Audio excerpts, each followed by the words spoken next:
Welcome to What is Truth? This is our third podcast.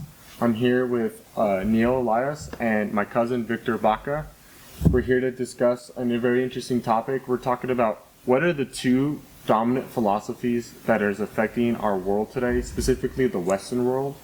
We're going to go into details, breaking down examples, the history on them, and how there needs to be either a taking out of them or a replacement of these philosophies. So I'm excited to do this podcast. I'm going to have our guests introduce themselves, and we'll start with you, Victor. Hey guys, so my name is Victor Baca. Like Christian said, I'm his cousin. I don't know much about, I guess, specifically how philosophies are, what the details of each philosophy, but I love talking about philosophy, how each person decides to live their life, philosophies of politics, philosophies of religion, and how that affects, I guess, everything going on in the world. Awesome. And then Neil? Yeah. Hey guys, my name is Neil Elias. I have a small business, clothing brand line Crest. I'm a personal trainer. I'm studying biochemistry. I'm also a videographer, photographer.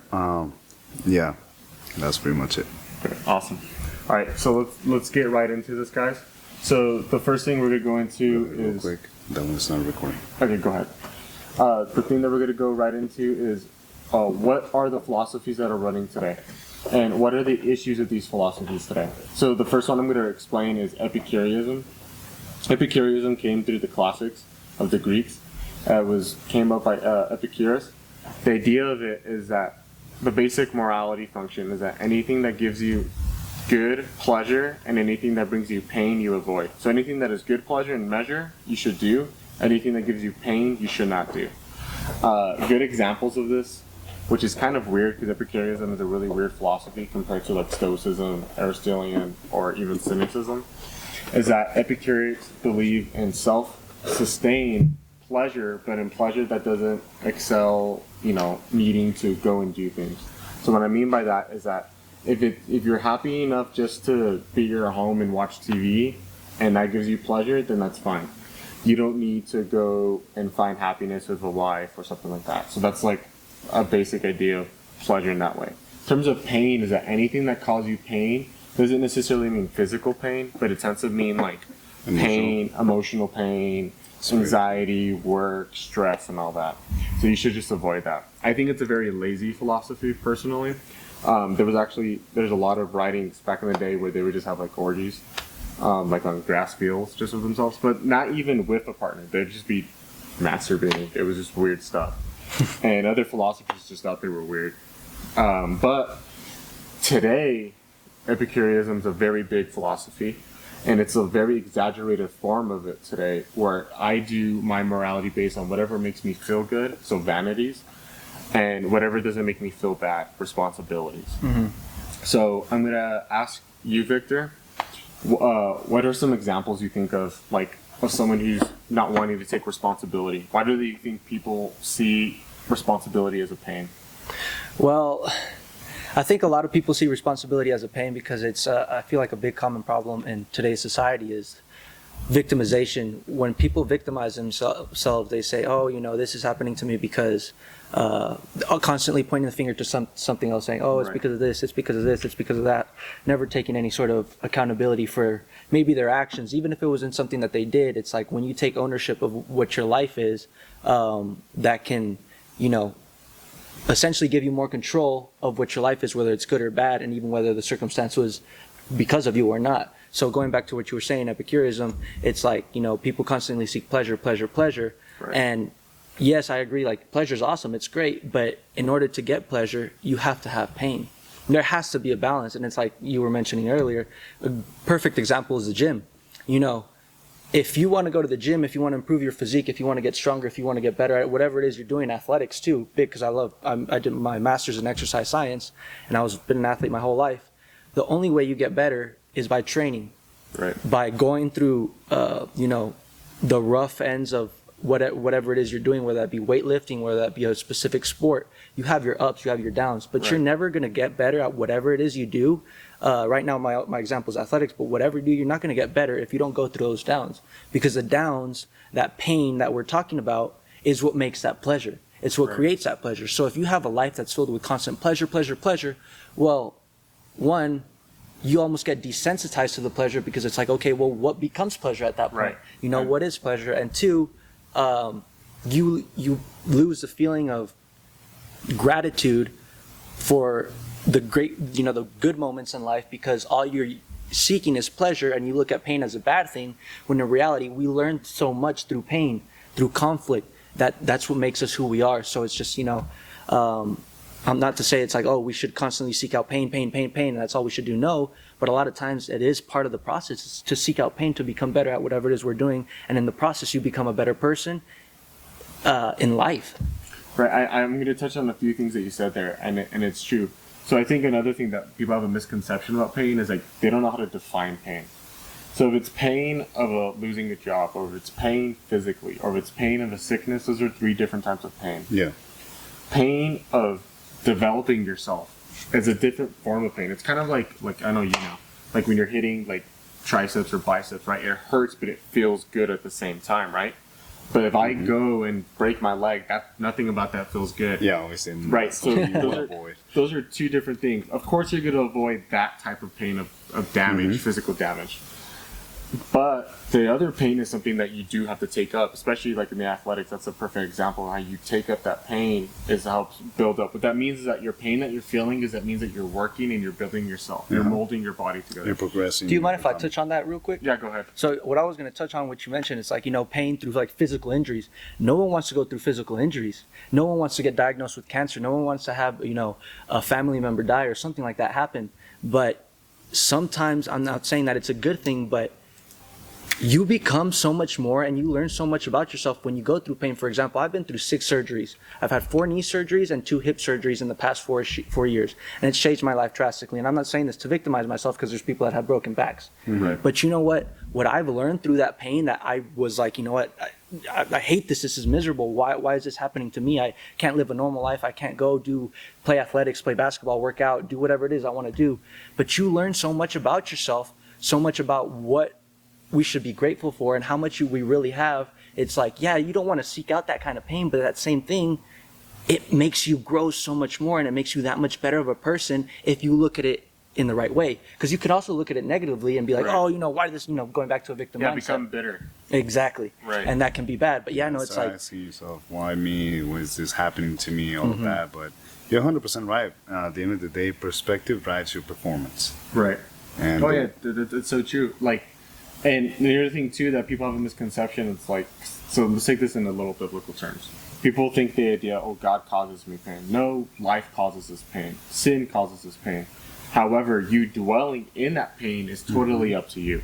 It's you have to make the decision whether I'm going to let this thing become bitter, become cynic, blame God, or you know what, this happened to me, but I'm going to go through this, I'm going to overcome this, and I'm going to make it out on top of this. Agreed. No matter what situation you go through. agreed. And that's like an idea of responsibility. It's taking responsibility for whatever action that you're going through in that moment. Mm-hmm.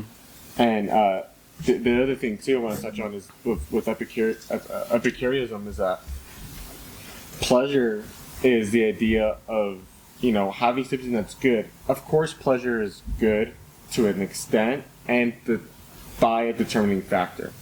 So if I take pleasure, let's say playing my guitar, right? There's nothing bad about playing my guitar, right? When I'm playing my guitar, it's soothing, it's good for my hand rhythm, it's good for my mental state, it's relaxing, and if I do it because of worship for God, right? However, a bad pleasure would be like a pleasure of going to a strip club, or a pleasure of, cocaine addiction, or pleasure of alcoholism, right? Because in the moment, it makes you feel good, right? But its consequences, all it bears fruit is consequences of more sin, more anxiety, more pain. So that is something that society doesn't realize, or society rejects. Or, as we're going to continue to the next philosophy, but we'll get to that in a moment, it's not their truth, right? So I'm going to start with this next one. So Epicurus believed that the greatest good was sought by modest, sustainable pleasure in the form of state of ataraxia, which is tranquility and freedom from fear. Freedom from fear. In oponia, the absence of bodily pain. So I want to touch on that when the idea of ataraxia, because Epicurus didn't come up with ataraxia. It's a Stoic philosophical term, and the Stoic philosophical term is that whatever is external is occurring shouldn't affect my internal. So my internal is like my mind, right? So imagine the outside's a storm, but the inside of my head, it's peace, right? It's calm. And the reason why it's peace and calm is not just because, oh, it just happened. It's because I discipline myself to be calm and minded and focus in the situation and not letting the outside factors determine what's going on in my mind. In today's world, you have people that are so cardinally minded. Cardinally minded means senses. So anything that affects them, sense, touch, see, smell, hear, that they let that affect their mind on the inside and they let those things roll over them.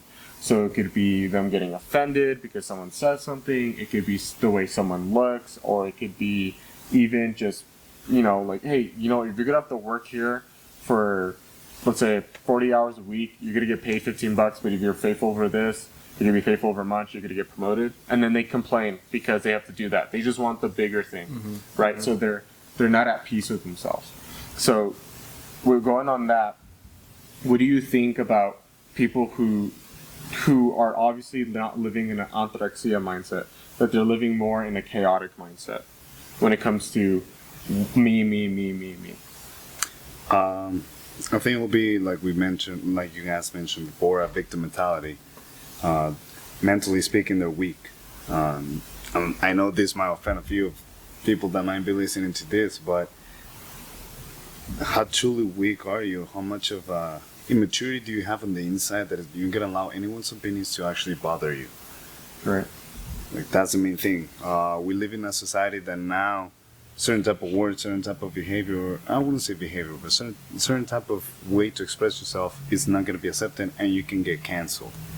Okay, just different. I wouldn't say it's different, but for example, in Facebook, around a year ago, 2 years ago, I actually got banned for 24 hours. And this was because in Mexico City or somewhere in Mexico, they were giving away an award to, what's the name of this DJ?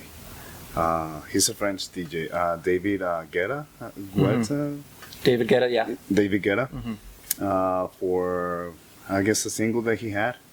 And the people giving away the awards, it was a lady and a transgender.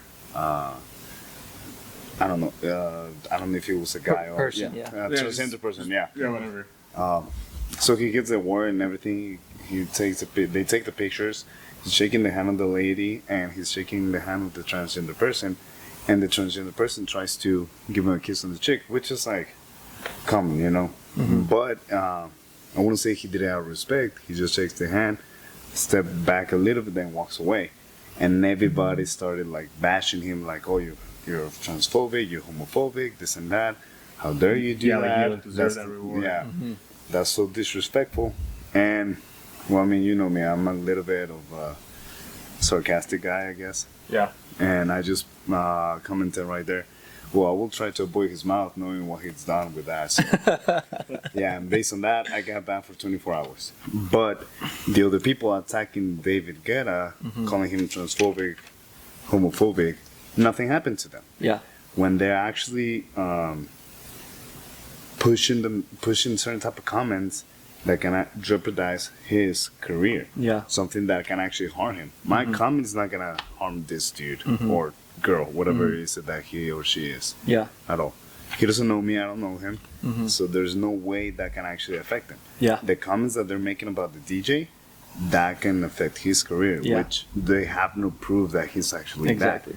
that. And I feel like people have a misinterpretation of what is truly to be fatphobic and just phobia overall. Phobia, it's related to something that you fear of, and just because you avoid a situation that made you uncomfortable without disrespecting the other person doesn't make you fatphobic or, transphobic or homophobic. So it's just the idea that we're not willing to agree to disagree Yeah. on certain topics. And Agreed. And that's what the foundation of freedom of speech is for. And, freedom of speech has been under attack, especially the past, you could see, 6, 7, 8 years, not to get into politics, but ever since Trump came into the scene, it's like if you push a certain agenda, if you're leaning a certain way in politics, it's like they're going to come after you a certain way. But if you support the other side of the agenda, they praise you for it. At least the mainstream media does, Right. Hollywood does, celebrities, people like that, they'll push your topic even more. But going back to what you're saying, it's like if you don't push what they want you to push, they'll cancel you. But that is, in a sense, leads to how we can become controlled as human beings, as a society. Because without the freedom of speech, you don't have the freedom of expression of ideas, and through ideas is how you learn and how you grow, how you debate about what's right, what's wrong. Oh, but you deciding, oh no, this is bad, this is transphobic, whatever the case may be, when it wasn't in the first place. It's just like, hey, maybe I'm uncomfortable in the situation, you're not. It's like, who gets addicted to, going back to what we were talking about earlier, what's subjective when it comes to truth, you know what I mean?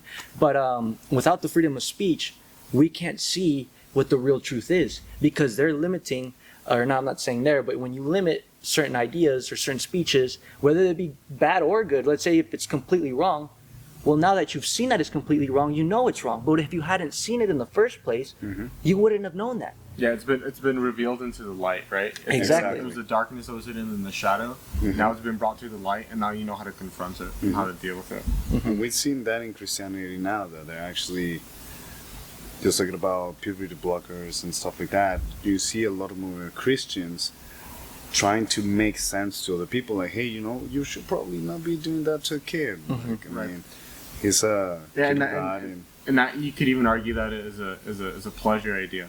It's like, oh, okay, my pleasure is that I want to be this person, right? And I want to be this person so bad that I'm willing to change myself physically so I could be that person. It's an extreme. And the thing that I find really interesting about that is because it's like a twist. It doesn't fulfill what the philosophy says, because people who transition, they get in more pain.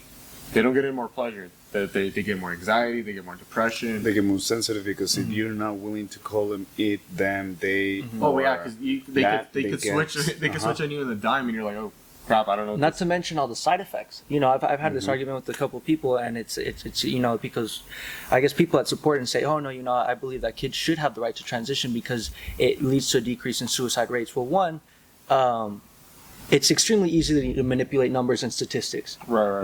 There's always two sides to the equation. You can see that it can be manipulated a certain way, and especially who funds the study. But besides that, that's a relatively new idea. What are the side effects down the road? I'm not even talking about physical. How many people are truly happy down the road with that decision?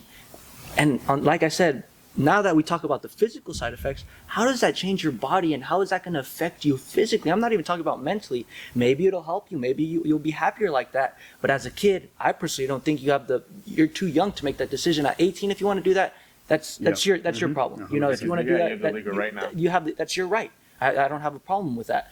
But as a kid, you can't even get a tattoo until you're 18. Exactly. And you want to change your gender? You're not even allowed to drive. You're not Exactly. allowed to vote.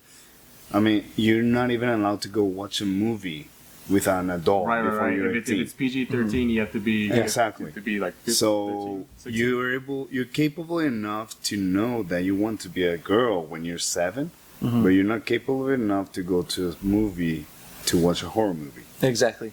And I also ask myself, why is it that recently all these kids have started thinking that way? Where do they get that idea from? I don't think most of these kids, I'm generalizing, maybe some of these kids naturally were born like that. I'm not saying they weren't, but I don't think most of these kids just said, oh, one day I feel like a girl, I feel like a boy, I feel like a horse. Right. And there's a lot of evidence. Well, I'm going to give 3 perspectives: the biblical, secular, and then one that unites all the other 2. So the biblical idea is sin, of course. That sin is rooted into us before we become saved. And when we're in the sin nature, it's like a kid. You don't teach them how to lie. You don't teach them how to be this way. And then they're like 3 or 2 years old and they lie to you, or they start throwing tantrums. Like, I didn't teach them that. Well, it's already ingrained into them, right? So that sin correlates to other things.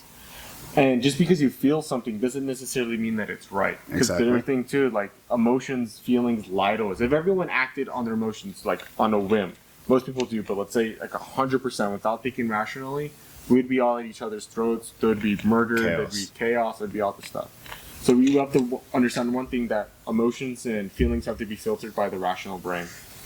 Now in the secular world, you look at the Roman Empire, you look at the Greeks, you look at the Mesopotamians, which predates almost everyone. the thing that you notice before they fell apart as a culture, Mesopotamians, they worshipped, gods and they sacrificed human children, but they got aggressively worse in that, meaning that, so at first it's like maybe, let's say the first 100 years of their, dynasty, they're like, okay, we're going to sacrifice, some men. 50 years come by. Okay, we're going to sacrifice men and women. 20 years more go by. Let's sacrifice men, women, and children. Mm-hmm. Let's sacrifice pregnant women. No, let's do this. Let's rape them and then sacrifice them. Oh, not just that. You know what? We know how we produce is like naturally. Let's. It's more fun to have sex with someone else than it is with the gender mm-hmm. I'm supposed to be having sex with. So then you get like homosexuality, you get transitions, you get identification that changes. Even back then, there would be people who claim to be like gods or like I am this mystical force. So that's like crazy. Then they fell apart. They got wiped out. The Greeks come in. Greeks had the idea of. They had a very strange idea of homosexuality. It's actually pretty interesting. I'll give you a quick little history on it. I think we talked about it. Yeah. Before, So Plato. Everyone loves Plato, but he liked to have sex with men. Okay, I didn't know that. But he would not want to be called gay. He's like, no, that's gay. And let me tell you why. So the act of a man penetrating someone else isn't gay. The person receiving it is gay. So that's how they used to think about it. And it's crazy. I learned this in my class with my Greek professor, but they wouldn't associate homosexuality today versus then. Of course, biblically, it's still homosexuality. It's still the same thing. But not everyone of the Greeks did it. Socrates, there's no evidence that he did it. But Plato, yes. Aristotle, they don't know. They think he could have. He may have not. But what happened was, so the Greeks started getting to that form. And as they started going into that, you notice that their social bubbles are breaking. They were the creators of democracy and the Republic and all that, right? Mm-hmm. Then their foundations started breaking. And then the Roman Empire came and conquered over them. The Romans were powerful, they were huge in large numbers, they integrated with assimilation, but at the same time they pushed down on a lot of people who were not Roman. They were very brutal. But then during their golden age, Caesar and then Marcus Aurelius, what's his name? Alexander? No, Nero, and all that period, right? Oh, Alexander was during the Greek period, but he was the beginning of the end of the Greeks.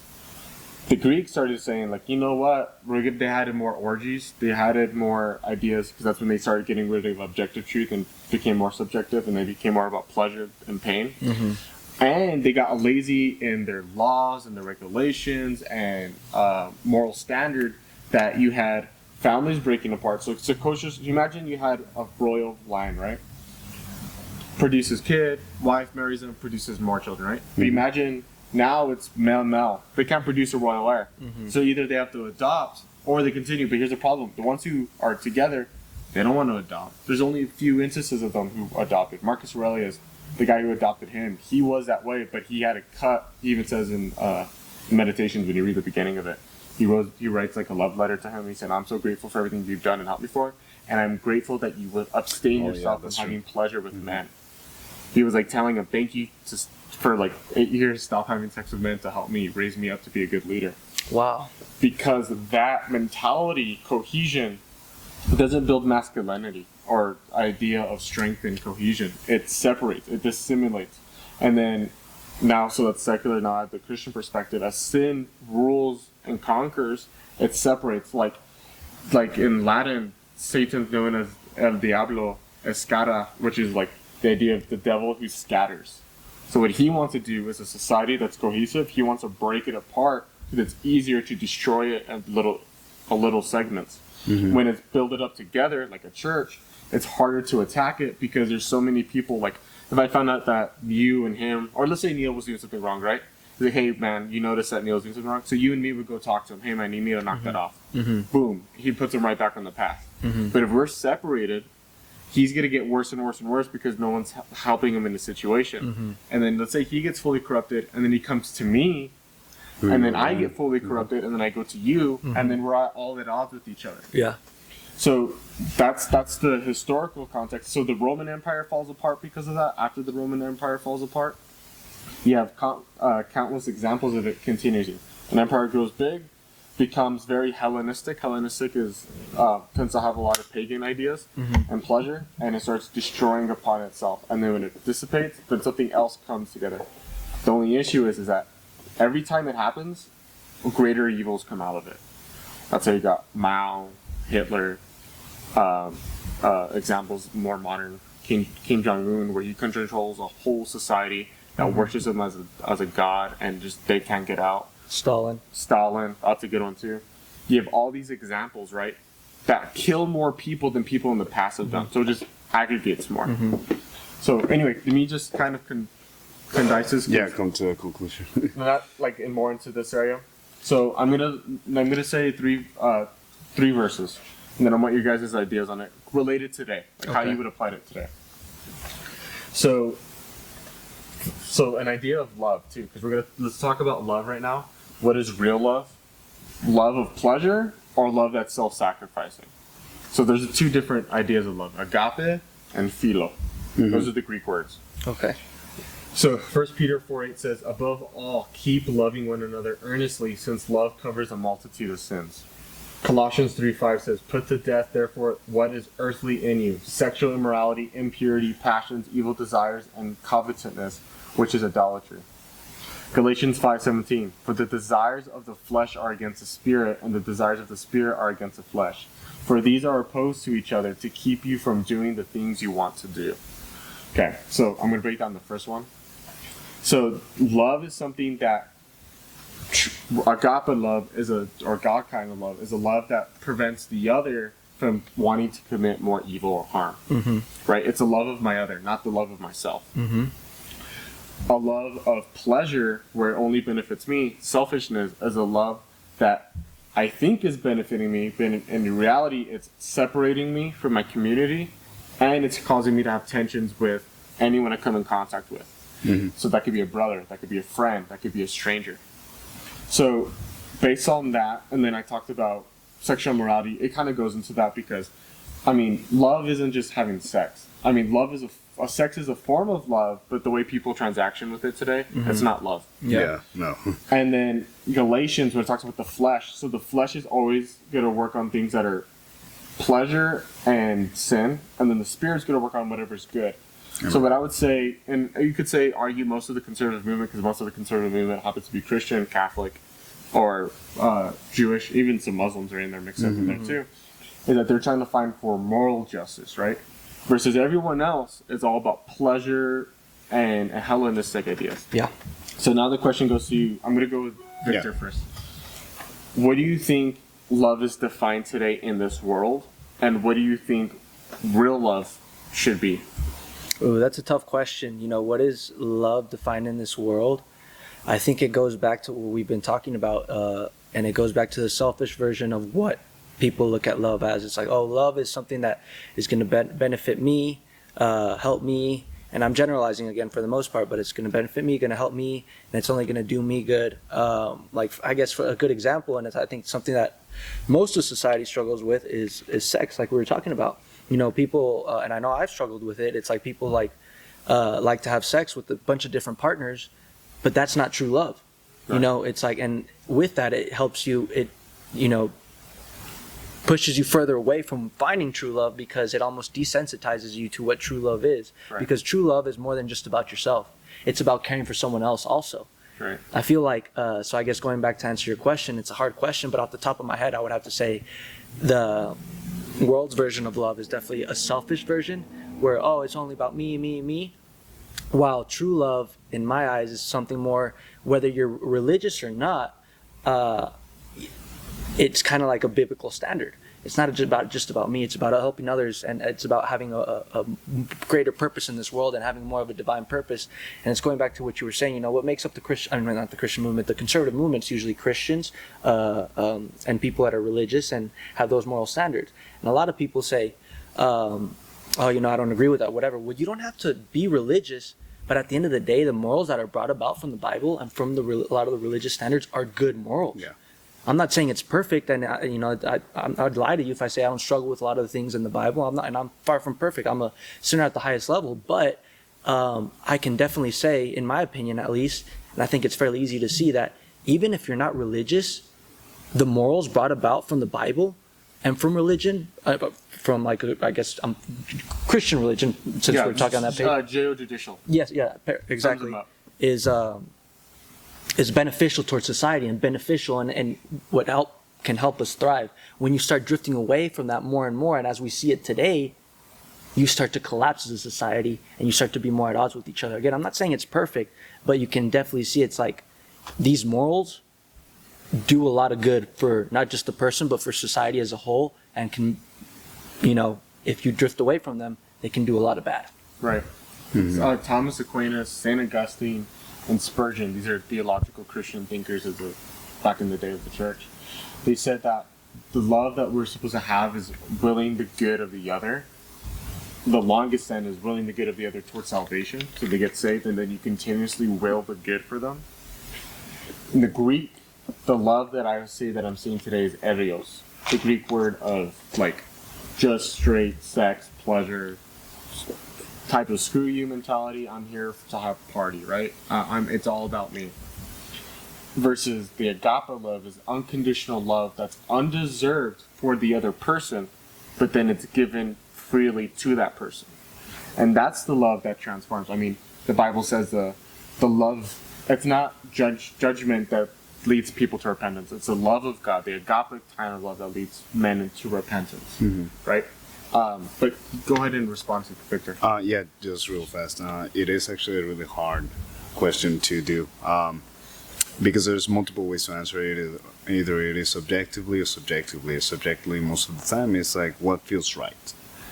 And most of the time, people are going to be saying that, well, me working for all the things, getting all the money, this is what is love for me. Getting my nails done, buying my supplements, buying my food, going out, getting pizza, that's love for myself. Right, and those are like, okay, they're not, it's as soon as when it turns into like the vanity.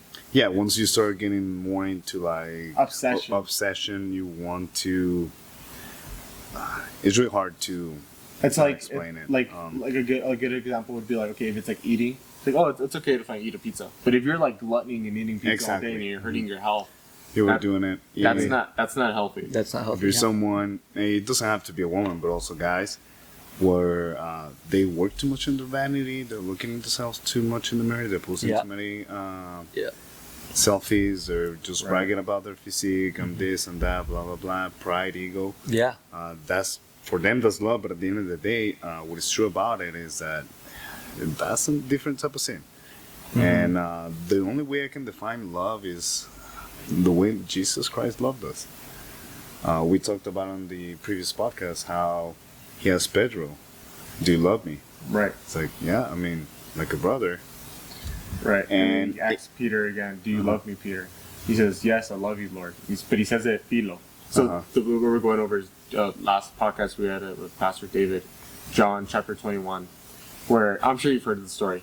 Peter is with Jesus, and Jesus asked him 3 times if he loved him. When Peter responds in love, he says the philo word, which is the Greek word means I love you like a brother, like a friend. Right. Jesus responds to him, I love you agape, which is way more intimate. Like, I'll give my life for you. Right, I'll do way more do than you. Until the third time, Peter responds back with agape. And the way the pastor was talking about it is that Jesus was willing to set Pedro where he's at. You know, he can see the potential that he has, but I'm going to take you where you're at. And nowadays, we're not talking about relationships. Men or women, we're not willing to invest in that person or fully love them when they're at the worst. Right. Yeah. We only want them when they're at the peak, when they're at the highest, when they have the trophies, when they have the money. Right. Oh, I want to be part with you. I want to be part of that. I love you so much. But do you truly love that person? Or do you love the idea? Exactly. Of that person. Yeah, you know, it's so true. And it's not wrong to want like someone, I want him to look this way, I want him to do this. I mean, that's your normal. attraction. Yeah. You can't deal with that. However, you can't berate that over them, and you can't use that as something. Because here's the thing: are you really loving them, or are you loving the idea of them? You're not really loving them. You're loving what's in your head.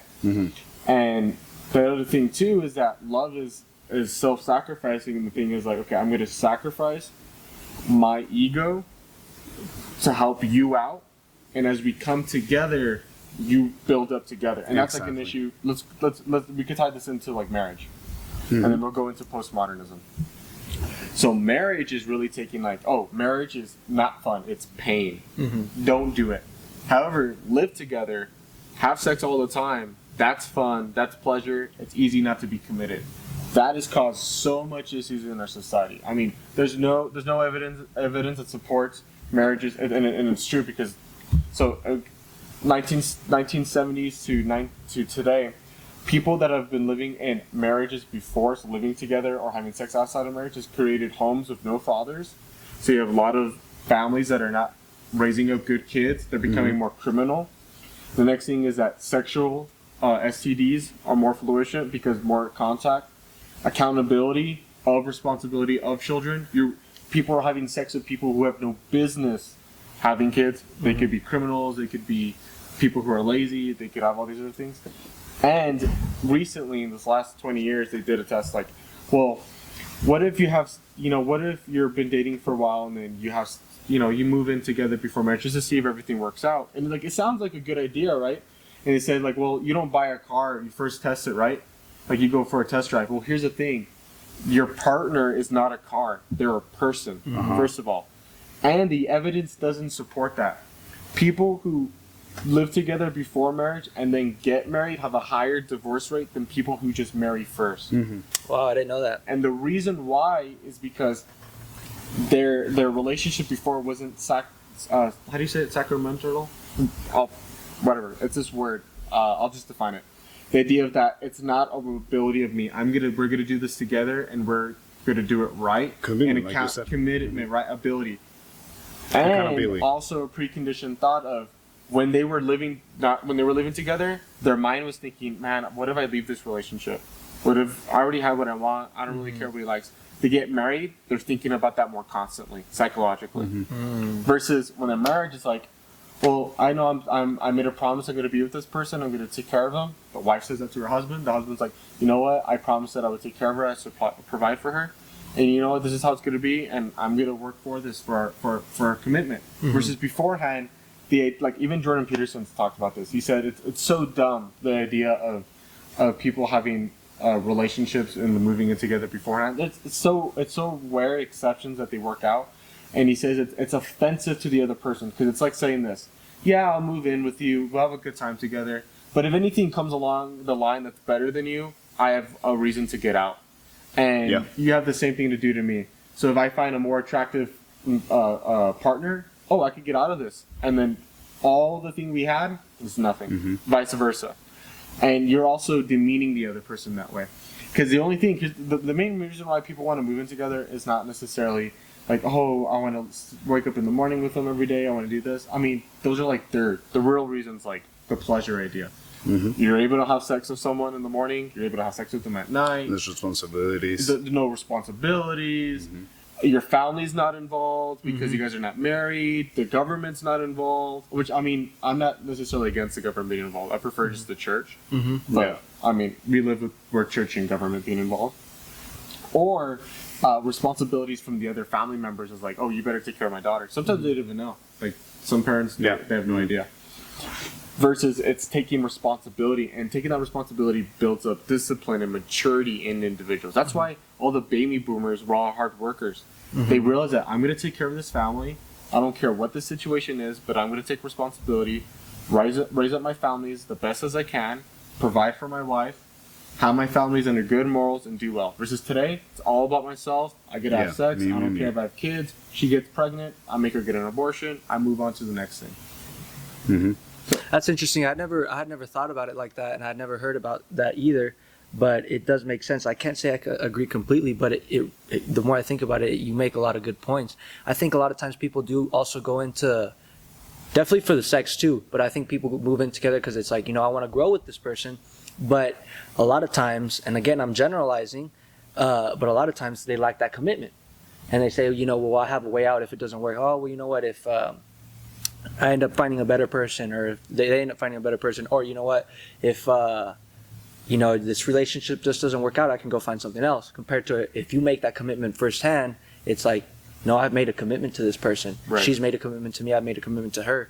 I can't get out of this. So I've never thought about it like that, but you made some good points. Yeah, and another thing to think about too. Think about this now psychologically between women and men, and this is not misogynistic whatsoever. It's proven data. You see it in countries that are very high equality rights. The people who get into relationships in terms of commitment before marriage, the woman's more based on the idea I want to see how he is. The man is more kind of excited, like, oh, this is sick. I'm gonna have this girl move in with me, right? During the term of the relationship, if it lasts longer than 3 to 6 months, right, the honeymoon phase, the man becomes committed to her, but then she loses commitment to him, which is really interesting because it could be major things. Oh, honey, I lost my job. I'm gonna go find one. Boom, she instantly lost an attraction to him, right? Yeah. Right. Versus him, she loses his job. He doesn't care. He's committed to her in that moment. Yeah. Second thing, security. Hey, you know what, babe? We're gonna have to watch on the rent. Boom. That's another thing. Deduction cut off, right? And right there, she's self-evaluating. Oh wow, I really don't need to be with this guy because he's not providing those things. Versus a marriage and commitment is I'm with you through the. When it hurts you, it hurts me. Yeah. When it hurts you, it hurts me.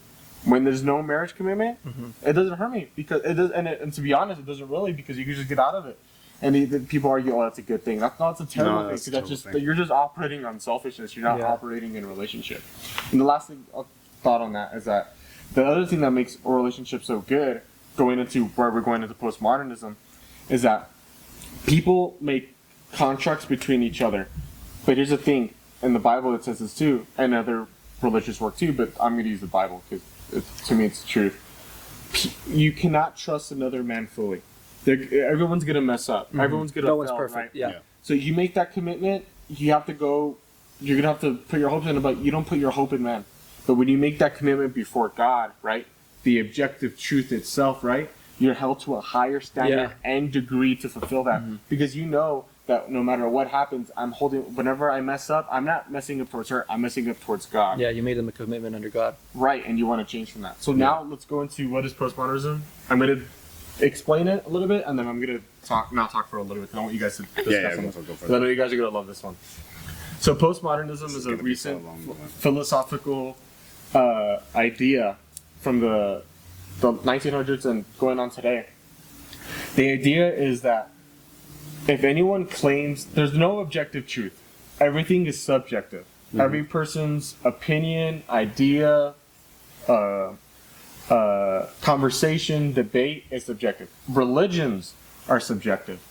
And in religions, which is crazy because that's why you have so many different branches of faiths, and it's dumb when you see like churches that are like, oh, in she's name we pray, or they take out scripture and they only put this part because they only find this part subjective and the other part objective. It's crazy. But anyway, so you have all those different subjectives that in themselves say that they're true. However, my truth could trump your truth because you have to respect my truth because you offended my truth. It only works, postmodernism works well in art and in architect. Because art is something that's not going to define morality. If I look at a painting, I could find it beautiful or I could find it sad. The next person could find it beautiful or sad. Yeah. Or I'm not going to be like beauties on the air. Right. That makes sense because that would be subjective. But when you put subjectivism and morality, that's where you have a big major issue. Because no one has social cohesion. No one could agree on anything. No one could stand together and fight against something. Yeah. That's the whole issue of the gender debate area.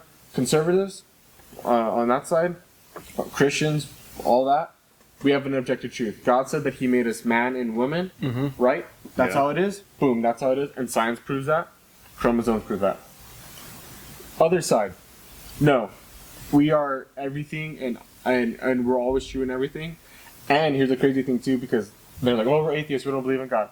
Well, then that means you'd be kind of more reliant towards science, even though the Bible really is actually one-on-one with science. Is that, oh, well, you know what, science is wrong too, because science is made by, misogynistic males and all that.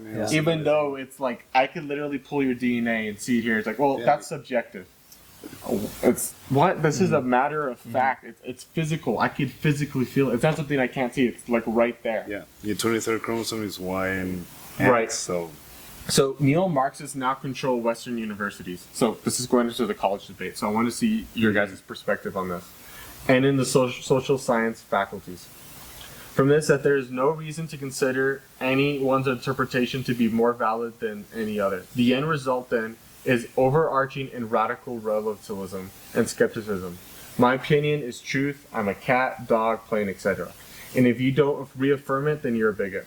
But wait, I thought my opinion does have some truth as well, but it only works for you because you claim it to be true. So, on that, what do you think about how the world, universities are majority postmodernism and how it's affecting the way we even communicate with each other? It's affecting everything, to be honest with you. We're not able to respect other people's ideas. We're not allowed to have our own beliefs anymore either. Because at the end of the day, if a guy is like, no, I'm a woman, and if you tell him, I don't agree with you, oh, you're this, you're that. And it's like, the way I see it, don't get me wrong, I don't have anything against homosexuals or transgender people. By all means, if you want to cut your parts off to actually feel better, you're an adult, you can do whatever you want, okay? I respect that. Yeah. Just as I respect that, you have to respect my opinion that is not going towards yours. Exactly. Because again, how many years did they fought against the church trying to spread their belief and force that belief into other religions? They saw it as morally wrong, right? But yet here we are forcing other beliefs into other people. That is not true. So where's the morality in that? That's the only thing that I feel that is going to be affecting all of this, because you're jeopardizing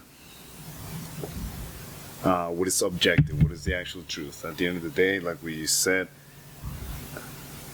there's your truth, my truth, and the truth.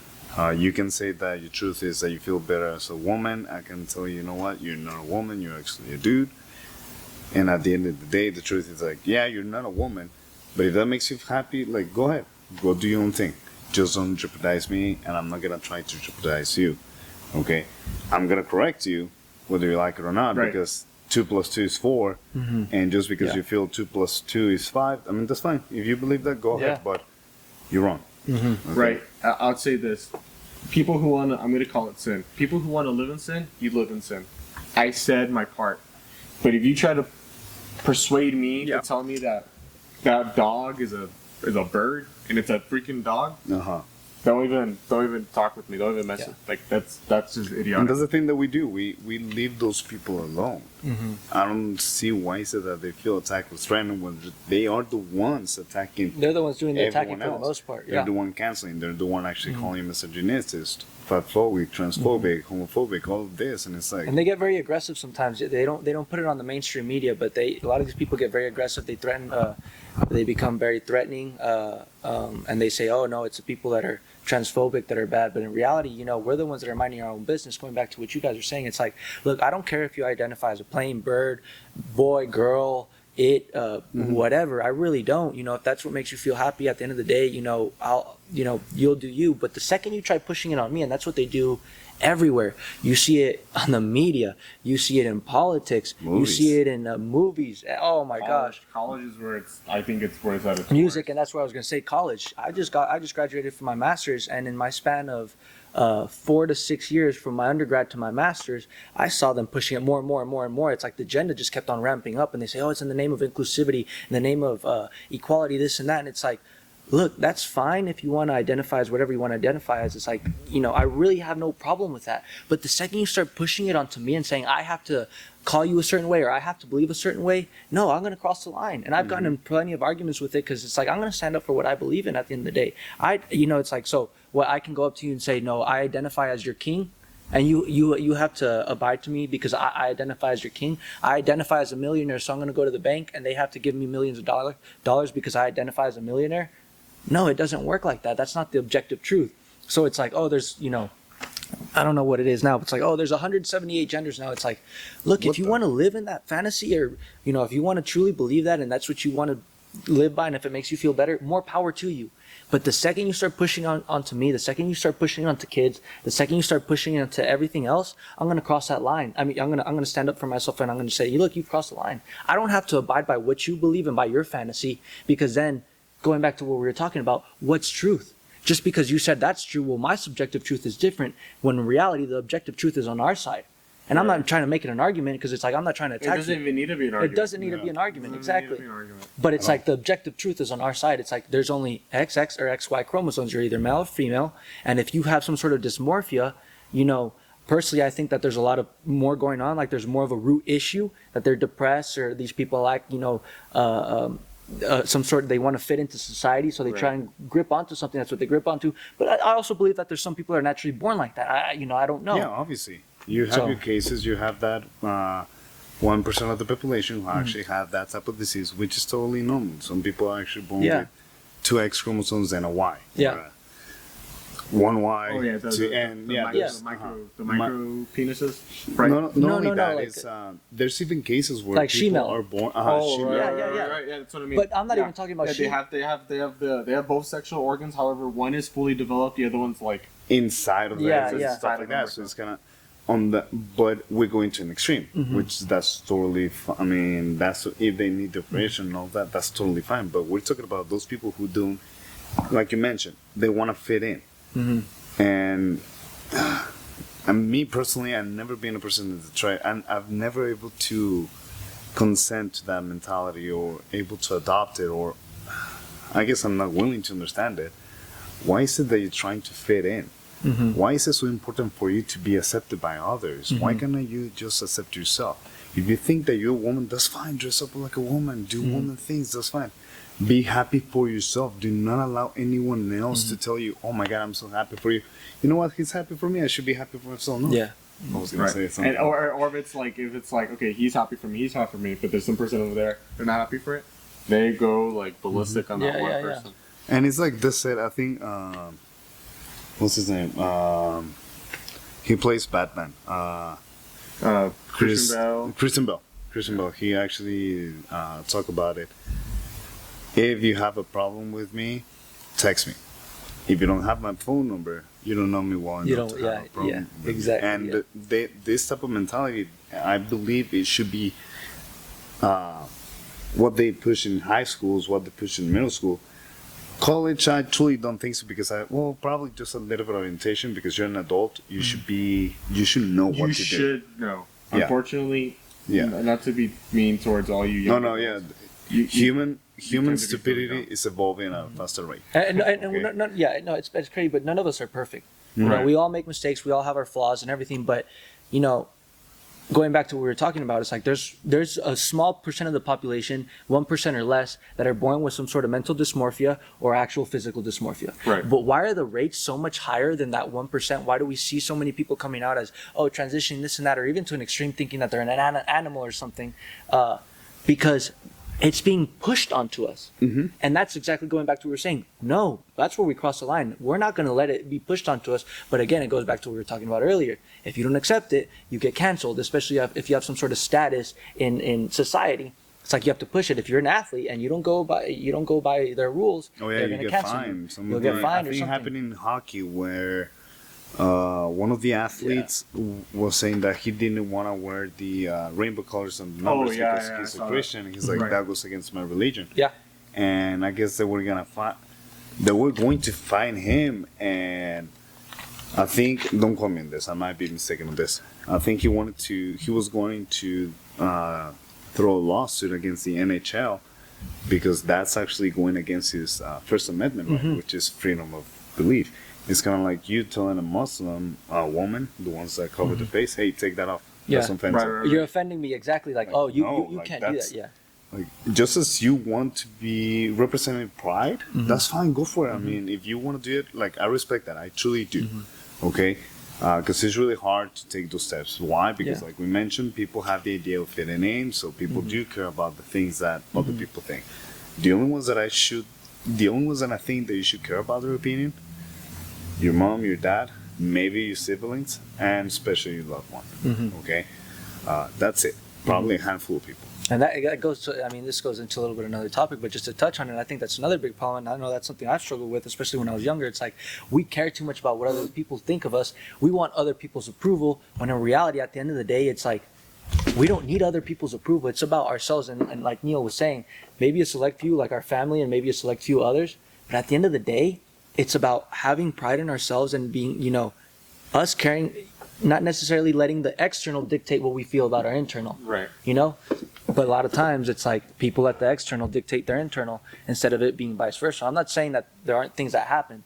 Like, I'm not saying that there aren't real victims in this world. Yeah, because there are real victims. But at the end of the day, it's like, it's our responsibility to manage that and do our best to not let the external dictate the internal. Right. And going off on that is that there's so much ideas of like being bombarded by all that, right? All those feelings and expectations, comparisons. Social media doesn't help. Actually, you should totally get rid of social media. That's the reason why majority of people are having suicide rates. It's because of comparisons. Exactly. That person's living a better life, and I have to be like them. I have to look exactly like her. I've got to be like this. And the other issue with that comparison is that, so in a Stoic perspective, actually no one's opinion matters, right? Only that I'm doing the good and I'm doing the virtuous, which is I think that's a very good way to live by. Because if you're doing what you're supposed to be doing, then that's good. Because even your close friends could be off. And the Christian perspective is that you do everything to the glory of God, right? And if He's the objective truth, right? If He's supposed to be the idea of perfection, goodness, and virtue, and He wants that for us, because He says, "I've come to give you life and life more abundantly," right? But the devil comes to rob, to kill, and destroy, right? To cause confusion, to cause offense, to cause malice. And that goes to the idea of like Ephesians 4:31. Let all bitterness and wrath and anger and clamor and slander be put away from you, along with malice. In the original Greek, clamor and slander is like being offended. So if you're offended, you're literally falling to that sin. And there's a different type of offense. Like, and I'll give you an example. If I saw in the news, like what's going on in Israel, where there's a whole bunch of kids killed, right? That's not wrong to be upset about that. That's totally natural because that's something wrong. However, offended because someone is speaking their opinion or they're responding like in a truth matter, like this is what science says. I'm not, that's you're acting in sin, being offended by that.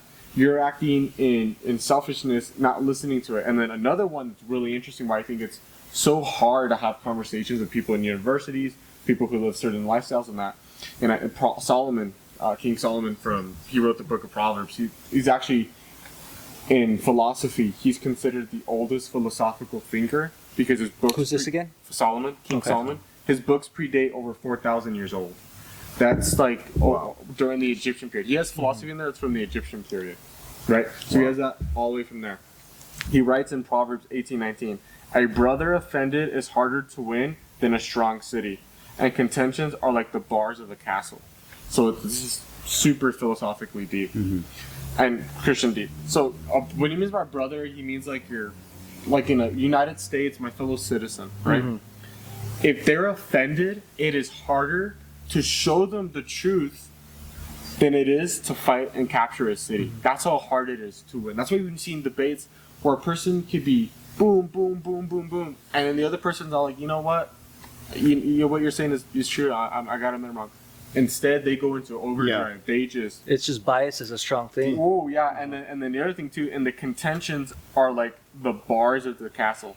By contentions, it means that it is so aggressive with the other person that you could feel the tension in the room change.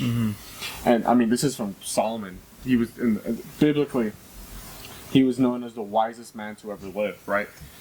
Everyone from the world came to get his wisdom. And he, being that wise, right, you would think that, the hardest thing would be capturing, like, defeating Egypt, defeating this. No, he's like, no, the hardest thing to do is to fight with someone, a citizen, your fellow brother, who is offended by something. And I think that's so true today. I mean, when I first read this when I was like a kid, I didn't really think so. I mean, I was like, I understand it with some debates, but then as I grew up and I saw like in college debates or teachers and everyone just getting so offended that they just totally disregard any sense of peace. It's crazy. Or any sense of logic.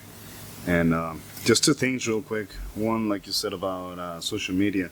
It's funny because I was having this conversation with my girlfriend a few hours ago, and what works for her is obviously disconnecting from social media, staying away.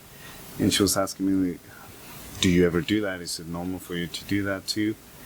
And I told her, I truly don't know why people compare themselves. Like I truly don't see, because that's gonna bring you anxiety, depression. Don't get me wrong. I like doing bodybuilding competitions, so yeah, I do compare myself to other people. He's a big guy. Yeah. No, I can tell. It's so you guys are making me shy. So I was telling her I like to compare myself with the pros, and not to bring me down, to be like, To get better. Like motivate. I need to work on this. Okay, Like you know what? watching Rocky. Yeah. Yeah, like stuff like that. You know, Yeah. there's different ways to compare yourself. I mean, we all have that voice inside of us that is telling us you're not good enough, you're not doing enough, you've been lazy, you've been slacking it, and everything. And the way I adapted my mentality towards that is to actually listen to it, because that voice is gonna push me to better myself. It's not gonna make me look who's next to me. Okay, I'm gonna look who's on top of me, who's better than me, to be like, okay, he has those lines, how can I get that? He's doing more squats, he's doing this and that. Okay, let me try it. How Let me to see improve, let me see if my body can adapt to it. Yeah. Okay, and based on that, if it's improving, okay, we're going the right direction. No, we're not. Change the plan. Yeah. Okay, and the other one is when people compare themselves and they feel offended without even knowing the other person. Sometimes they fall into depression, anxiety. The way I see it is that thankfully those are type of mental states that you put yourself in, and I see that as a good thing, because you're able to get yourself out of it. Okay, it's not like schizophrenia or other type of mental disorder that is actually really hard for you to control it's your hard to get out of hormones. it. Yeah. You need some type of help. You legitimately need medicine or something like that. On this, you need someone to tell you you're good enough. That's fine. Try looking for a therapist. Try looking for someone to help you out on that. But we need to allow that. We need to allow people to be on that uncomfortable zone, so they can find themselves. Right. For Yeah. growth. Right. And there's a philosophical quote. Comparison and lack is not health. Comparison and gratitude is benefit. Yeah. So the idea of that is that if I'm looking at someone and I'm like, God, I don't have that. God, I don't have that, and I'm just lacking. I wish I had that. I envy that person, right? And then you could even develop hate to that person. But versus in gratitude, it's like, wow, that person made it. I'm motivated to be like them, and I'm grateful for them because they exist, I am motivated. That's when you have that's how speaking man masculine. So we have role models like Bruce Lee, Yeah. Yeah. you know, Jean-Claude Sylvester Van Damme, Stallone, right? Sylvester And Stallone. we don't hate those guys. We admire those guys because those guys are cool, right? They make us wanna edge on, and then because of that, we continue through in a growing process. Because stagnation is death. Moving forward is life. Yeah. No, and I want to touch on this, but on social media too. But before I touch on social media, I know it's related. Going to this, it's like, especially in modern society, and especially amongst Marxist ideology and socialist ideology, people hate the rich. People hate the successful. I love them because, in the sense, I'm not saying they're perfect. I'm not saying they can't be corrupt or whatever. But that's a different topic. But and I think I know they bring a lot of value to society. But I look up to people like that because it's like, wow, how did they get to that point? How can I do that myself instead of being a victim and say, oh, I hate the richest and that. All they do is take money from us. It's like, no, you're a victim. Right. I hate this person. It's like they work their ass off to get to wherever they are, especially in athletics. That's just how I was raised. You know, it's like in athletics, going back to your bodybuilding, you have to have a certain level of comparison, but not an envy. In a sense of competition, in a sense of like, what do I need to do to get there? What do I need to do to get better? Now, going back to social media, and I think we all do this no matter what, because none of us are perfect. And it's not like we do it on purpose, but some more than others, because a lot of people are very materialistic, especially in social media. But they post the good stuff. They only post the good stuff, the good stuff, the good stuff. So every time you see it, every time you're scrolling, every time you're getting that dopamine hit on social media and seeing, oh my gosh, this person's doing this person's doing that, this person's doing this, and I'm doing this, I'm not doing that. And you start to compare yourself, and you start to look down on yourself, and you start to say, well, why are they doing this, not this? And you start to look bad. It's like, one, these people are only posting the good on social media. They're not posting the bad. Two, don't compare yourself to them. Because if you want to compare yourself in a good way, like sports, how to get better, that's different. But if you're comparing yourself saying, oh, why do they have this and not me and this and that? It's like, That's how you're not going to improve. You're not going to get better, and you're just making yourself worse because everyone goes through life differently. Everyone has a different path. Everyone has their pros, their cons, and everyone reaches their destination at different times. Now, that's based off of how you approach life. Because if you approach it negatively, then you may never grow. Exactly. So yeah, and I had a few clients. One of them, she likes doing makeup, and she was telling me that in high school, while she was in makeup, there was another girl also doing makeup, and that she was an a-hole, that she was mean to everyone. She was really egocentric. She thought herself like really high above everyone. She always talked bad about people, and now she's doing makeup for celebrities, actors, actresses. And my client's like, I don't know what's going on. Like I'm doing everything. I'm doing the videos. I'm posting the videos. I'm trying to get more clients, but I'm not there. Like, where's the karma? Where's God? Like, where's the God? Like, she's supposed to. She's supposed to pay for it. Right. And one thing that I noticed about personal training is that we're not here to actually. We're here to help people with their bodies. But I tell every one of my clients, I'm here to help you mentally. Because that 1 hour that you're with me, that hour and a half, a lot of people, what they truly need is to let go of their emotions, let go of their ideas, talk to someone. And honestly, what a better place to do it than in the gym, because everybody here, we all have problems. Yeah. I mean, we're here because of body dysmorphia, overweight, this and that. Getting bullied. Right. So at the end of the day, we all have something in common. One of the things that I was saying is that you have a way to paint. It goes back to certain things that we said previously. You cannot compare yourself to her because one, like you mentioned, they're only posting the good. You have no idea if she already cheated on her husband. You don't know how her husband is with her, or vice versa. You don't know if she truly loves her kids. Yeah. You don't truly know how she truly is behind closed doors, because the only thing that you're seeing is the bookshelf, like the outside. Right. So you're doing wrong on feeling bad for yourself because she's doing great, when in reality you should just focus on yourself. Maybe this is gonna sound bad, and maybe you're not gonna like this. Look at her videos, try to see what she's doing, try to see if you can adopt, get an idea from that, and grow from there. Yeah. You don't have to go her same direction. She's going up this way, you can go up this way. Okay? Right. Another thing you can learn from those mistakes. Exactly that. I'm like, try to watch also the mistakes that she makes, because you cannot do them all yourself. Okay, that's gonna save you time. Another thing,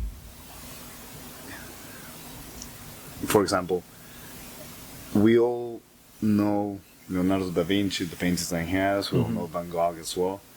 We cannot compare them. Each one is unique. Like, some people are gonna like more Van Gogh than Leonardo, and vice versa. You cannot compare them whatsoever, because they're totally different. They're totally different personalities, different emotions, different paintings. Doesn't mean that one is better than the other one. They're both great. Exactly, they're both great, but you cannot compare them. Same thing with you, okay? You like her makeup, you like how she's doing it, that's great. Now find yours. Right. This is good. We're gonna go into our last segment, so this will be like a conclusion remarks. This will be like 10 to 15 minute talk, but I'm gonna give 2 quotes, and then we're gonna go into this. So we talked about Epicurism, the pleasure. We talked about postmodernism, that there's no truth, there's only subjectivism, and the issues with that. And we give a lot of examples. So I'm gonna give 2 philosophical quotes, and then I'm gonna give a biblical quote. So Plato said, "The philosopher is in love with truth. That is not with changing the world of sensation." That doesn't mean that you take away, having, good times, which is the object of opinion, but with the unchanging reality, which is the object of knowledge. Right. So the thing that does not change is the truth. John Churton Collins said, "Truth is always the object of philosophy, but not always of the philosophers." Right. So philosophy is always hunger towards the truth. Right. Right. That the whole premonition of the thing that a lot of people forget is that the first philosophers, what is meaning to the world, and who created the meaning to the world, right? And then they went on from there, and then you carry on, and the Marxist movement came on, and then you had more postmodernism, and I honestly can't really call it a philosophy and morality, I feel like I could only see it in the aesthetic realm. I cannot see it in the morality realm because it totally disregards the foundation of philosophy because you need to have truth. Right? So those are the two quotes right there. Now I'm going to do 1 Corinthians 15:33 says, "Do not be deceived. Bad company ruins good morals." So, right, that's an easy one. Whoever you hang out with will determine who you become, right? Yep. And it will determine what type of person you'll be. What objective truth do we stand on? And is it compromisable? Tradition, science, family, gender. Those are like things that have always been consistent, right? So the one I'm going to use this, and this is pretty interesting to you because like if you love philosophy, this is a thing I learned in my philosophy class, but it's so cool. So back in the ancient world, there wasn't a word for truth, right? There wasn't a word for truth. There was either the good, virtue, or bad and pain. Heraclitus, which was before the pre-Socratic, so before Socrates, before Plato, he was like, man, there has to be something about this world. He was known as like a sad poet. He was depressed all the time. And he's like, God, there has to be something about this that's more than good. What is the most good thing? What is the thing that's created everything? And he comes up with the word logos, right? That's where we have the idea ethos, pathos, logos, right? The Trinity, right? And it connects to the Bible, and I explain right. So Heraclitus is like, I come up with this word logos. Everything in the universe is ordered by the logos or came about by the logos. He was speaking in a metaphysical claim, epistemological claim, and a phenomenological claim. What does those mean? Metaphysical means literally how this universe was constructed, the way we think, and the way we experience it. So everything is made by the logos. All right. You go 300, 400 years later, John, who's like 17 or 19 years old, the apostle, he's in Ephesus. He's learning underneath the Hellenistic philosophy because it was pretty much like college for him. He wasn't well educated, but he just hears that quote. Goes back to Israel. Rosh Hashanah is going on. I think it's Rosh Hashanah. I might have the Hebrew holiday wrong. Goes into the temple, sees his cousin, because he was a cousin of Jesus, reading from the scroll of Genesis. In the beginning, let there be light. And then this is the way John writes the Gospel of John. In the beginning was the Word. Original Greek, it says, in the beginning was the Logos. And the Word, Logos, was with God. And the Word was God. And the Logos was God. He was in the beginning with God. All things were made through him, and without him nothing was made that was made. In him was life, and the life of the light of man. And the light shines in the darkness, and the darkness did not comprehend it. So this is like, John was known out of all the writers other than Paul, from the biblical, was the most philosophically enhanced. Because after Jesus' death, he went to Ephesus and he studied and he became really educated. And his Greek, because this is the King James. When you read it in the original Greek, it's like so deep. And there's another thing too, when you read it in the King James, it capitalizes the W word. So let's say I'm talking right now, I'm speaking words, right? In the original Greek, when I'm speaking, every word I say is true, meaning that nothing I say is wrong. There's no fault and error in it. You can't find fault and error in it. So if I'm speaking about tomorrow the sun's gonna rise, that everything about that's true. That's truth, yeah. That's truth, right? In the beginning was the Word, Logos, truth. Christ is called truth. I am truth, right? He says that to Pilate. That's why I have my podcast. It's called What is Truth? And Pilate said that in Latin, and Jesus responds in Latin, which threw him off probably because Jesus was Jewish. You would think that he would speak like Hebrew or something. But so that's the foundation, right? John puts that in. As soon as that happens, gets written in the Bible, truth becomes paradigm and every other culture. Hebrew had a word synonym for truth, but it wasn't the same as logos. Everything gets adopted. Islam gets the idea of truth. Philosophical thinkings, Hinduism, all of it gets the idea of the word truth, but it all stems from that. What they say, what happened to Heraclitus was a divine revelation. The Catholic Church kind of Christianizes him. It's hard to argue that, but that from the Bible creates the idea of truth, the word truth, because it always existed, but there was no word for it.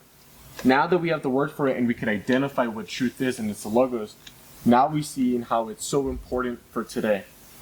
And why truth separates from light to darkness. That's when the verse it says, and the darkness could not comprehend it, meaning it couldn't compete with it. If you're arguing with truths and facts, no matter what lies or what darkness comes up, it can't compare to it. It's going to be defeated every time. So based off of that, with the last two questions, how do you counter idiotic rhetoric with truth and facts? Oof, it's a tough one because, like you said, there's truth. Like, you can't beat the truth. Facts over feelings. It's like the saying goes. Right. But in our current society, with the way things are, with the elites and the way everything is controlled, and with the suppression of speech, there's informational warfare. So that it's like you have to have a really you have to use the art of discernment.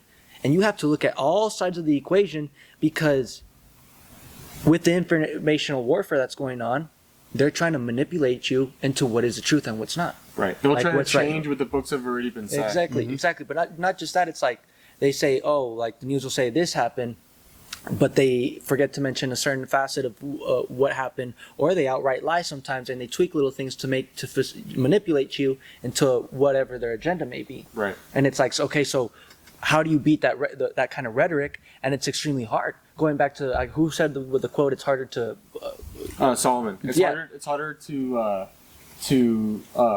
help a brother who's offended than to move a nation. It's even harder now because not only because of the natural bias, but because of the informational warfare. A lot of these people, and whatever they believe, they truly believe that they think they're right. Not only because of their natural bias, but because what they see is telling them they're right, and what they see is what they think is the truth. So how do you beat that rhetoric? You have to try and, as I think it's individual, you have to come to the light as a person, and you can guide someone in that direction.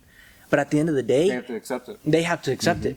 And it's extremely hard, because it's like you're going to have to accept the truth that we live in a lie, and our whole life that we've been living for the most part is a lie, and has been controlled by elites to manipulate us. And a lot of people don't want to come to that realization, because that means everything they believe, that they've supported, that they've stood for, is wrong, and their whole world will come crashing down on them. And it's almost like it's a form of cowardice, because they can't come to that term, or they outright agree with what's going on. There's no in between.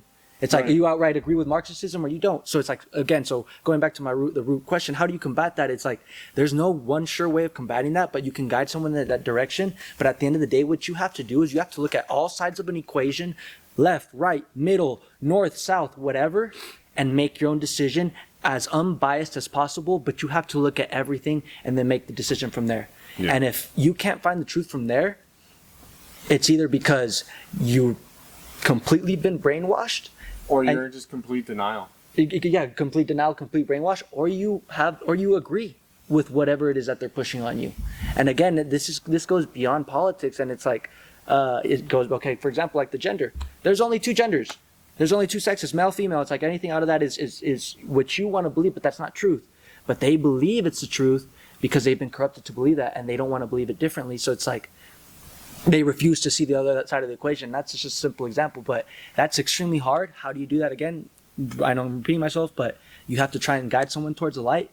But the biggest thing is bias gets in the way of people, natural bias, because most people are unbiased. Everyone has a natural bias, but a lot of people are more biased than they like to believe. And two, informational warfare. You have to realize that there's informational warfare going on, that there's a certain agenda going on meant to make you try and believe a certain thing. So until you realize that, until you see all sides of an equation and try and submit your bias and push it away, you will never start going towards the truth, because it doesn't happen like that. Sometimes you wake up like that.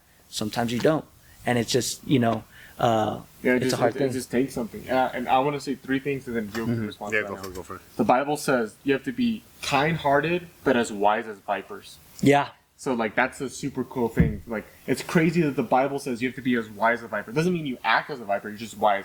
Meaning that, like, I know, like, with information warfare, it's like, wow, they're doing this to manipulate truth and put this into someone. I'm not going to let that try to confuse me, because I know what they're doing. I'm going to act in kindness in response, but I'm going to be wise as vipers. The other one is that the other one is like fools who are like so in love with their truth, right? The devil is like, I mean, this is C.S. Lewis talks about this in his book Screw Tapes, which is a philosophical book. You would actually really like it. It's a good book.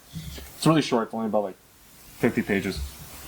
He talks about the devil's best way of manipulating people is not all-out falsity, it's twisting the truth. And he means by that is like, he gives the example of like the snake in the garden, right? Where Jesus said, where God says, if you eat of this, you will truly die, right? He says, did he really say that was going to happen, right? He tries to twist the truth to benefit himself and his perspective, right? And the devil also works. I'm speaking devil. I'm also speaking about like people who work on the idea of evil and malevolence. Is that they're gonna do whatever they can to try to taint the word or taint your perception of the word. It's like they can't do anything with the truth because they can't physically hurt it, right? They can't do anything because the darkness can't comprehend it. However, if I'm able to put blinders in front of you, right, and you're trying to look at it, it's like, oh, I don't see anything, right? Because I put blinders over you. You can't see it because it's over you. So, go ahead. And then the last thing I would say, there's another Bible verse that says, do not cast pearls amongst swine, right? So if you're speaking truth over and over to like, let's say a group of people, and they're just, all of them are like screwing you off and they're just like not listening or not taking it, don't even say anything more. Just walk away from them. Because if you already spoke the truth and not going to receive it, that's on them. Yeah.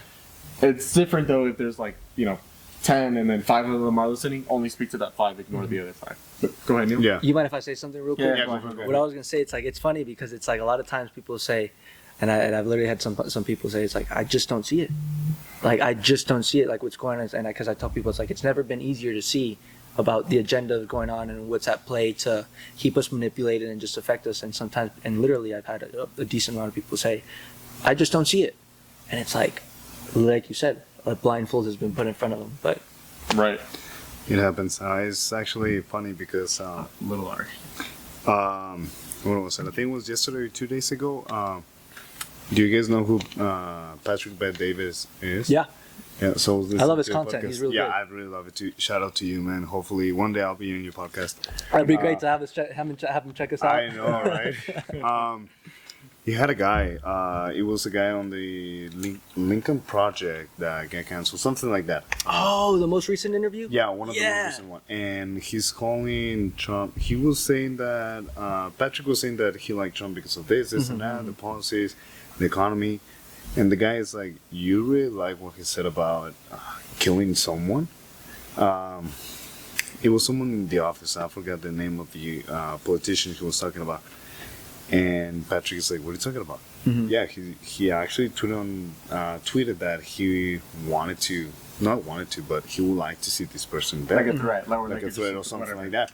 And they pull it out, and the way, what Trump is actually saying, something about, don't quote me in this, but something about back in the day, blah, blah, this type of treason will be considered as murder. Like, as this type of treason would be and this type of treason would be considered punishable by death. Yeah, exactly. Right. And Doesn't mean that. He's just saying that that's he- historical fact. And that's what they're telling the guy. He's like, he's not saying any of that. No, right there he says he wants him dead. It's like, no, he's saying that back then that would be punishable by death. Does not Like the mean consequence, just showing the consequences of his action. They're manipulating, like you said, they're manipulating the twisting truth, twisting it, so they can affect other people. And but well, going back to the question, I think my true answer to this, I think the only way we can fight all of this is building families again, Yes. putting them back together. And I believe one of the ways to do it is teaching kids how to be men. Yeah, I agree. And I'm not talking about how to get multiple girls. I'm not talking about how to be a player. I'm not talking about how to go to different parties, be the prom king, stuff like that. Yeah, No, that's more of like an Epicurean pleasure type. No, I don't no. consider that legit. Yeah, exactly. So for me, the definition of man is someone that is committed. Okay, I said I'm gonna love you, health and sickness, rich and poor. I'm gonna stick by it. I chose you as my wife. I'm gonna respect you as that. I'm not gonna allow anyone else to interfere us. I'm not gonna allow the temptation, the sin to be with another woman jeopardize what you and I have. That's what true men do. Yeah. Okay, they provide, they protect, they teach, they help their kids, they push their kids to their best. Right. Okay, So They you're lead. older. passion. They lead, right. Exactly, leaders. And like Pastor David was saying on the other podcast, men should be as close as possible as they can to Jesus, following Jesus' steps. Right. Because even against all odds, how many times he got betrayed, he still forgave them because he still saw the best in them, and he knows deep inside that he can pull out the best in them. And that's what a father does. It doesn't matter how much your kid misbehaves. You stick by that kid, you correct them, you teach them. That's your kid, that's your duty, that's your responsibility as a man. That's what you're supposed to do. You're not supposed to leave him alone. You're not supposed to run away from the family. Yeah, that's not even a man thing. That's not a man. You're That's abandoning responsibility, which is exactly. masculine trait. So for me, I think that's what we should teach, this type of morals and ethics to kids. Okay, I cannot speak about women because obviously I'm not a woman. Right. They have different ideas, different ethics. Right. But it still kind of coincides. You raise up the kids in what is right and what is good. Exactly, because They teach them manners. Let's say A lot that of you people have lack manners today. exactly. Oh, Yeah, big time. Let's say that you have only daughters. If you set up yourself as a man, they will look into that. They will look up to you, and they're gonna try to get a man that is That as looks- close as yeah. possible. Exactly. It's 100%. You have a lot of men. If you have boys, they're gonna see how you treat your wife. They're gonna see how you respect your mother. You see how you treat her. How you actually take her out. How you protect her. They're gonna say, "I want to be like that." Yeah. No, and it's funny because to those two points I quickly want to touch on, it's like you should try and be like Jesus, and it's like, well, people are like, oh, so I guess if someone's like, oh, I'm atheist, or I don't believe in Jesus, or I go by a different religion, even if you're not religious, those are good teachings. Following that is a good example. So that's my first point. My second point is by destroying the nuclear family, going back to what Neil was saying, that's why you have so many problems in today's society. Right. And that's why the government and the elites want to destroy the nuclear family, because it gives them more power over the people. Right, it's easier to control. Exactly, because when you don't have a nuclear family, when you don't have a father figure, because mainly it's families without a father, and you subsidize single motherhood, because that's essentially what the government does. Who do you give the power to come in and indoctrinate your children even more so than they already do? The government, the elites, the people that want to control us and don't want what's best for us. So how do you beat that? Again, to what Neil was saying, I agree with you. I think one of the best ways is by keeping the nuclear family intact. Right. And here's the thing that's going to tie both of you guys together, and it's the scripture. So back in the Hebrew, in the Old Testament, Joshua, one of the 12 tribes of Judah, there were kind of stagnation, and all the other 11 tribes started like getting involved with gods and other religions and other different types of truths, subjective truths. And Joshua, let me tell you this, you're going to like how this ties in. But if serving the Lord seems undesirable to you, then choose for yourselves this day whom you will serve, whether the gods of your ancestors served beyond the Euphrates, or the gods of the Amorites in whose land you are living. But as for me and my household, we will serve the Lord. So that ties in the idea of the family. I'm going to raise my family on the truth.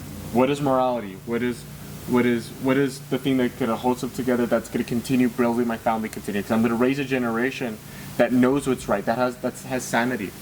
Now, with the outside perspective, what you were saying about the elites and all that, here's a really interesting thing. The Amorites and then the other people outside of the Euphrates that were affecting with their own gods, their idea was the separation of family in terms of pagan ideas. Of family should be always an idea of, what's it called? I'm just going to use the word orgy, but it's like it's a separation, breaking away of the family unit, right? The other thing too is control, manipulation. A lot of the gods were like watching over them, where they were in constant fear, and they had to look up to these gods, and in reality it was the rulers that were ruling over them, right? And they were able to manipulate this family into doing things that would not have done normally if they had stuck to their Christian tradition or Hebrew tradition, Their but values, because they separated themselves from the truth, they're now doing immoral acts, and they've changed. So that kind of ties in with both of your ideas with the family, and how, like other outside powers are trying to control and manipulate because they just want to make us weaker. Yeah. And because of Joshua, that nation grew huge, and that's how you got King David, that's how you got Solomon, that's how you got Elijah, Daniel, Samuel, all the way up to Christ and all the apostles. And it's absolutely true. there's in history, Jordan Peterson talks about this, even a lot of theological thinkers, even atheists have admitted this, that there's no other person they could think of in history that you can make a comparison to Jesus in terms of character, person, and ethics. There's no Exactly. Like, you don't have to abide by, like, you don't have to be a Christian to realize Jesus was a good person.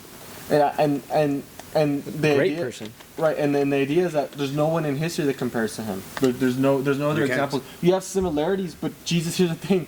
There's a thing because there's other people throughout history that have like eyewitness reports, but there's so many eyewitnesses reports of Christ that have been. There's no like, oh, this one's flawed and this one was better, or this one told this one but this one was better. They're all concise by like multiple different people about the person's character, about the person's virtue, about the person's how he lived, and of course I believe in the divinity of God, right? Of Jesus, that nothing, he was perfect, right? Everything he did. And then in the Bible, Paul says we're supposed to become the hands and feet of Christ, right? We're supposed to model after him, and that's how we're supposed to live our life as a Christian, is following the steps of Jesus. And I mean, why would you hate someone, right? Think about it this way. Oh, I don't like Jesus because of this or that. Okay. Just because he kind of like tells you like what you're living is the wrong lifestyle and actually benefits you if you live out of those unhealthy lifestyles or that sin, right? He's a person that took up the most brutal death, willing, sacrificial, right? Innocent, right? All that. So that whether you don't believe it or not, he still did it. He still died on the cross and took the most excruciating pain for the benefit of us, right? That is something of a truth. Truth doesn't care what are the risks or what are the consequences. Truth is willing to sacrifice itself because it knows what it's doing is right and what is the absolute guarantee. It doesn't compromise itself when falsities come. It doesn't become fear. No, it takes on the most brutal, insane punishment for the benefit of others to join it together with the Logos, to become with God. And that's the whole reason why Christ says, I am the truth, I am the way. And he took on the most deadly punishment of all time. He said that with Pastor David in his men's study. People, they kind of the passion of the Christ, so Jesus getting whipped right into the human. And the Bible says that he was so unrecognizable that he looked like a mongrel of flesh together. And then the thing too is that when they would whip to the abdomen, it would rip open the abdomen and his guts would be literally hanging out. They were saying that like the Roman accounts that when they looked at Jesus, like this is Roman accounts, so outside of the Bible, right? They had no idea how he was alive. They were shocked that he was able to even go up to the mountain, be nailed, and then when he says, "I commit my spirit to you," God let him. Jesus, the Roman, because that's another thing, real quick. Side note: no, the Jews didn't kill Jesus. The Romans didn't kill Jesus. We all killed Jesus. And at the end, in reality, Jesus sacrificed himself for everyone. He says, I commit my spirit unto you. I commit my breath, my life unto you. And because of that, truth is now able to live within inside of us. I know I went on a biblical thing on that, but it correlates to this. No, it does. Is that truth, no matter what, will continue. Truth will stand for the truth will set you free, right? It removes the blinders, right? It removes the darkness, as long as you're willing to accept that truth and not willing to take on the blinders. Truth will set you free, yeah. The truth will set you free. It's a thing that will go to the ends of the earth for you. Yeah. Right? It's not your enemy. Your truth, I mean, you could take it as your enemy. Like if I'm going to give 3 examples and we'll conclude with last thought. If I'm unhealthy and I need to be healthy, that's a truth. I'm going to take that forward, right? It may hurt me, I may get offended, whatever, but you know what? I'm going to do that. Another thing, if I'm sick, the doctor tells me on this, the truth is that you could be healed, you will make it out of this, you'll be all that. I'm going to go after it. Third, the other truth is that people who make it in life are people who work hard, people who do the good things, not just for heavenly good, but for heavenly treasures, right? The idea of doing it for the glory of God. That's the truth. I'm going to follow through. And the last thing is that if you are working in good and in virtue for the glory of God, not for your own selfish desires, your reward's in heaven. God looks at you and he's proud and happy for you. And I don't care about anyone else's opinion. Everyone else's opinion is flawed. If I'm going by the truth's opinion, it's not flawed. I'm fine. So last thing is, I'm going to say these 2 verses and last thoughts, and that's it. I have said these things to you that in me that you may have peace, and in this world you will have tribulation. But take heart, for I have overcome the world. Do not be conformed to this world, but be transformed by the renewal of your mind, that by the testing you may discern what is the will of God and what is good and acceptable and perfect. So with John 16:33 that says that I have come to how you have peace, but take heart, I have overcome the world. The truth has overcome the world. No matter what false falsity comes, truth is already beaten it. And we go by the truth, we've already won. Second thing is that we have to renew our mind. We have to be constantly, checking ourselves and not letting ourselves get manipulated by false, ideas or some people telling us lies that we know are not that are not truths, right? We gotta do that. And by the testing of discerning with the will of God. So what I'm doing is I'm comparing truth to what someone brings to me, and if it doesn't align with truth, I reject it. If it aligns with truth, I move forward with it. And that's the thing. So last question, like a minute on both. How do you think truth impacts your life? I think you said it best earlier. Whether it be hard to admit or not, and sometimes as hard as it may be to find, and it's evolving in certain facets of topics. I'll leave it at this. Bless you. God bless you. Sorry about that. Thank you. The truth will set you free. All right. The truth will set you free. For me, this goes back a few years ago when I was going through my divorce and everything. One of my good friends, Mark, he kept on telling me the truth sooner or later comes out eventually. A lot of people thought that I was the one that was cheating on my wife and everything, that I was the one that was playing around. Turned out 4 months, 5 months after they found out that no, we're not together, this and that, and they find out it was her with 2-3 other guys. They're like, oh wow, like, hey dude, I'm sorry, like I was saying this about you, I thought this about you, and I honestly never took it hard on them, because what was actually truth about it is that, she just didn't love me, and I should be grateful for what happened because God opened up my eyes. It allowed me to understand that woman was in the right for me. Okay, as much as it hurts, that's the truth, and I'm truly blessed by it. It's probably the best thing that ever happened to me, and the truth will set you free, like you said. Right. All right. Well, I just want to thank both of these guys doing this conversation with us. We talked about Epicurism, Postmodernism, how you need an objective truth. You can't go in a whim of pleasure. You need to go by a whim of virtues, responsibilities, and discipline. I want to thank Neil for helping me out with this discussion, cameras, and microphones. And I want to thank my cousin Victor. It was awesome. It was great to hear you. You know a lot of good stuff, which is great. I like that. Thank you for having me on. I enjoyed it. Awesome. And then, if you want to come up for other ones, we'll do more. We'll have more panels. This was a good one because this is we had different. We aligned on a lot of things that we just had some different viewpoints, but that's good because people are able to break that down. And going back to it, just how you discuss ideas. Exactly. Right. Exactly. We're discussing ideas. I agree. So thank you guys, and remember, what is truth? The truth is Christ, and it will set you free. Amen.